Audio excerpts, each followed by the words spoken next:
Once upon a midnight dreary, while I pondered, weak and weary, over many a quaint and curious volume of forgotten lore, while I nodded, nearly napping, suddenly there came a tapping, as of someone gently rapping at my chamber door.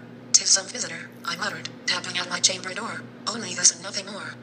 Ah, distinctly I remember it was in the bleak December, and each separate dying ember wrought its ghost upon the floor. Eagerly I wished the morrow. Vainly I had sought to borrow from my books surcease of sorrow, sorrow for the lost Lenore, for the rare and radiant maiden whom the angels name Lenore, nameless here forevermore. And the silken, sad, uncertain rustling of each purple curtain thrilled me, filled me with fantastic terrors never felt before, so that now, to still the beating of my heart, I stood repeating, "'Tis some visitor and greeting entrance at my chamber door, some late visitor and greeting entrance at my chamber door. Thus it is and nothing more." Presently my soul grew stronger, hesitating then no longer. "Sir," said I, "or madam, truly your forgiveness I implore. But the fact is I was napping, and so gently you came rapping, and so faintly you came tapping at my chamber door, that I scarce was sure I heard you. Here I opened wide the door. Darkness there and nothing more. Deep into that darkness peering, long I stood there wondering, fearing, doubting, dreaming dreams no mortal ever dared to dream before. But the silence was unbroken, and the stillness gave no token, and the only word there spoken was the whispered word, "Lenore."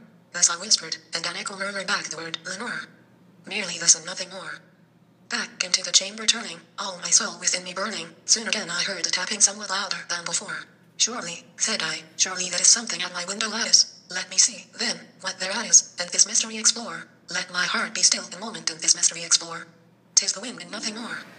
Open here I flung the shutter, when, with many a flirt and flutter, in there stepped a stately raven of the saintly days of yore. Not the least obeisance made he, not a minute stopped or stayed he, but, with mien of lord or lady, perched above my chamber door, perched upon a bust of Pallas just above my chamber door, perched, and sat, and nothing more. Then this ebony bird beguiling my sad fancy into smiling, by the grave and stern decorum of the countenance it were, "Though thy crest be shorn and shaven, thou," I said, "art sure no graven, ghastly grim and ancient raven wandering from the nightly shore. Tell me what thy lordly name is on the night's Plutonian shore." Quoth the raven, "Nevermore." Much I marveled this ungainly fowl to hear discourse so plainly, though its answer little meaning, little relevancy bore, for we cannot help agreeing that no living human being ever yet was blessed with seeing bird above his chamber door, bird or beast upon a sculptured bust above his chamber door, with such name as Nevermore. But the raven, sitting lonely on the placid bust, spoke only that one word, as if his soul in that one word he did outpour. Nothing farther than he uttered, not a feather than he fluttered, till I scarcely more than muttered, "Other friends have flown before, on the morrow he will leave me, as my hopes have flown before." Then the bird said, "Nevermore."